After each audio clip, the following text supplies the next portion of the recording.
বন্ধুরা, আজকে খুবই একটা গুরুত্বপূর্ণ টপিক নিয়ে আলোচনা করতে যাচ্ছি। শুরুতে বলে রাখি, আজকের টপিকে যদি আপনি ক্লিয়ার থাকেন তাহলে বিভিন্ন চাকরি পরীক্ষায় এই টপিক থেকে যেই কোশ্চেনই আসবে না কেন আপনি কোশ্চেনের বস হয়ে যাবেন। ঠিক আছে, একশো একশো উত্তর দিতে পারবেন। তো চলুন শুরু করা যাক। আইবি ফ্লুইড আইসো আইসোটোনিক, হাইপারটোনিক কিংবা হাইপোটোনিক কিংবা কলয়েড, কোনটা কখন দিতে হয় আজ মাত্র 1 মিনিটে পুরো বিষয়টা খুব সহজ ভাষায় বুঝে বলবো। তো চলুন শুরু করা যাক। আমরা সাধারণত আইবি ফ্লুইডকে 3 ভাগে ভাগ করে থাকি। এক হচ্ছে ক্রিস্টালয়েড সলিউশন, এক হচ্ছে কলয়েড সলিউশন, 3 নাম্বার হচ্ছে ব্লাড অ্যান্ড ব্লাডি প্রোডাক্ট। ঠিক আছে, আবার যদি বলি crystalloid, colloid, blood and blood product.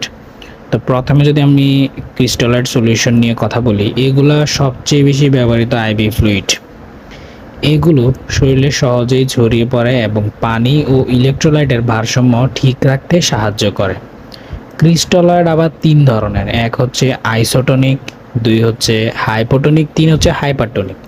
তো আইসোটোনিক নিয়ে যদি বলি, এগুলো হচ্ছে অসমোলারিটি প্রায় 275 থেকে 295, অর্থাৎ রক্তের কাছাকাছি। রক্তের অসমোলারিটি কত, এটা কমেন্ট করে জানাবেন আপনাদের এইচডব্লিউ রক্তের অসমোলারিটি কত। তো অর্থাৎ রক্তের কাছাকাছি, ফলে কোষে পানি ঢুকেও না আবার বের হয় না।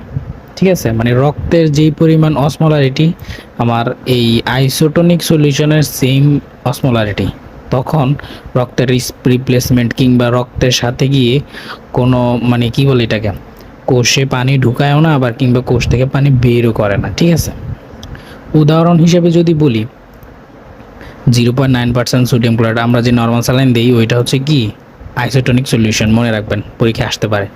কিংবা হার্টসম্যান সলিউশন, যেটাকে আমরা আরএল বলি। হ্যাঁ, তারপর হচ্ছে 5% ডেক্সটোজ, 5% ডিএ শরীরে প্রবেশ করার পর কার্যকারিতা ভিন্ন হতে পারে, তবে অনেক বেসিক নোটে আইসোটোনিক হিসেবে উল্লেখ করা হয়। ব্যবহার হচ্ছে কখন, শকে, ডিহাইড্রেশনে কিংবা ব্লাড ট্রান্সফিউশনের সময় নর্মাল স্যালাইন। তারপর হচ্ছে হাইপোটোনিক। হাইপোটোনিক এগুলো হচ্ছে অসমোলারিটি 275 এর কম। ফ্লুইড রক্ত থেকে কোষের ভিতরে চলে যাবে, ফলে সেলগুলো ফুলে যাবে। ফ্লুইডগুলো কি করবে, ফ্লুইডগুলো রক্ত থেকে এসে কোষের ভিতরে চলে যাবে, তখন কি হবে, কোষগুলো ফুলে যাবে। ঠিক আছে, সহজ ট্রিক যদি বলি, হাইপো মানে হচ্ছে সেল সুইটিং। আর আপনার হাইপোর উদাহরণগুলো হচ্ছে 0.45% নর্মাল স্যালাইন কিংবা 0.33 নর্মাল স্যালাইন কিংবা 0.225% নর্মাল স্যালাইন। এগুলো হচ্ছে কি হাইপোটোনিক। ব্যবহার, ইন্ট্রাসেলুলার ডিহাইড্রেশন যদি থাকে, এইগুলোর কাজ হচ্ছে কি, কোষে গিয়ে কোষগুলোকে ফুলায়। ধরেন কোষগুলোকে, এই ফ্লুইডগুলো যাবে রক্ত দিয়ে গিয়ে, রক্ত থেকে এগুলো কোষে যাবে, কোষে গিয়ে কোষগুলোকে ফুলাবে। পেশেন্ট যদি ডিহাইড্রেশনে থাকে তখন আমরা এগুলো দিই। কিছু ক্ষেত্রে ডায়াবেটিক কিটোএসিডোসিসের পরবর্তী ফ্লুইড ম্যানেজমেন্ট হচ্ছে এইটা। সতর্কতা, যদি বেশি দেওয়া হয় সেল অতিরিক্ত ফুলে গিয়ে সেরিব্রাল ইডিমা হতে পারে। তারপর হচ্ছে হাইপারটোনিক এগুলোর অসমোলারিটি হচ্ছে 295 এর বেশি, মানে রক্তের অসমোলারিটি থেকে বেশি, রক্ত থেকে এটা বেশি ঘনত্ব। হ্যাঁ, ফ্লুইড কোষের ভিতর থেকে বের হয়ে রক্তে চলে আসে, ফলে সেল ছোট হয়ে যাবে। কথাগুলো বুঝতে পারছেন, ফ্লুইডটা কি হবে, কোষ থেকে বের হয়ে রক্তে চলে আসবে। আর আমাদের হাইপোটোনিকে ছিল কি, কোষ থেকে গিয়ে রক্ত থেকে গিয়ে সেলে ঢুকবে, আর এইখানে হচ্ছে কোষ থেকে এসে রক্তে ঢুকবে। বুঝতে পারছেন, এখানে হচ্ছে সেলগুলো ছোট হয়ে যাবে আর ওইখানে সেলগুলো বড় হবে। মনে রাখবেন, হাইপার সেল হচ্ছে কি শ্রিঙ্কিং। উদাহরণ হিসেবে যদি বলি, 3% নর্মাল স্যালাইন, 5% নর্মাল স্যালাইন, তারপর 10% ডেক্সট্রোজ, 50% ডেক্সট্রোজ কিংবা ডিএনএস, এগুলো হচ্ছে কি হাইপারটোনিক। এগুলো পরীক্ষা আসতে পারে। ব্যবহার হচ্ছে সিভিয়ার হাইপোনেট্রিমিয়াতে কিংবা সেরিব্রাল ইডিমাতে। সতর্কতা, দ্রুত বা অতিরিক্ত দিলে হতে পারে ভেইন ইরিটেশন কিংবা ফ্লুইড ওভারলোড কিংবা পালমোনারি ইডিমা। তারপর আসি কলয়েড সলিউশনে। কলয়েড হচ্ছে, এগুলো বড় বড় প্রোটিন কিংবা মলিকিউল থাকে এগুলাতে। তাই এগুলো সহজে রক্তনালী থেকে বের হয়ে বাইরে যাইতে পারে না, বরং রক্তনালীর ভিতরে পানি ধরে রাখে এবং প্লাজমা ভলিউম বাড়ায়। উদাহরণ অ্যালবুটিন কিংবা অ্যালবুমিন, আমরা যেটাকে দেই 25% কিংবা 20% অ্যালবুমিন যেটা দেই, গোল্ডেন যেটাকে গোল্ড বলি, যেটাকে 8,000 10,000 টাকা দামের। তারপর হচ্ছে ডেক্সট্রান কিংবা হ্যাটাস্ট্রাস।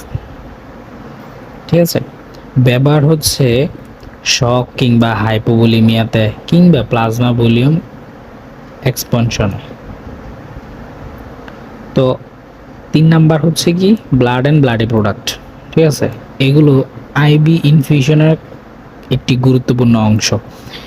এর মধ্যে রয়েছে হোয়াইল ব্লাড, প্যাকেট আরবিসি কিংবা প্লাটিলেট কিংবা এফএফপি, ফ্রেশ ফ্রোজেন প্লাজমা। রোগীর প্রয়োজন অনুযায়ী এগুলো দেওয়া হয়। এগুলো হচ্ছে কি ব্লাড জাতীয়, যদি ব্লাড দেই সেটা হচ্ছে কি ব্লাড অ্যান্ড ব্লাডি প্রোডাক্টে পড়ে। তো যদি আমি রিক্যাপ করি, আইসোটোনিক হচ্ছে সেম, মানে রক্তের মোলারিটি আর আমাদের ফ্লুইডের মোলারিটি সেম থাকবে, সেলে কোনো পরিবর্তন হবে না। হাইপোটোনিক আমি যদি দেই তখন হচ্ছে কি হবে, সেলগুলো ফুলে যাবে, রক্ত থেকে গিয়ে সেলে যাবে, ফ্লুইডগুলা গিয়ে সেলটাকে কি করবে, ফুলাবে। আর যদি হাইপারটোনিক দেই, হাইপারটোনিক হচ্ছে কি সেল থেকে ফ্লুইডগুলোকে টেনে নিয়ে আসবে, এসে রক্তে দিবে। ঠিক আছে, সেলগুলো কি হয়ে যাবে, ছোট হয়ে যাবে। শেষ কথা হচ্ছে আইভি ফ্লুইড শুধু মুখস্থ করলেই হবে না, কোন ফ্লুইড শরীরে ঢুকে পানিকে কোন দিকে নিয়ে যায় সেটা বুঝতে পারলেই পুরো টপিকটা আজীবনের জন্য সহজ হয়ে যাবে। এই ধরনের নার্সিংয়ের বেসিক থেকে অ্যাডভান্স টপিক সহজ ভাষায় জানতে পেজটি ফলো করুন আর এই ভিডিওটি আপনার নার্সিং বন্ধুদের সাথে শেয়ার করুন। ধন্যবাদ সবাইকে।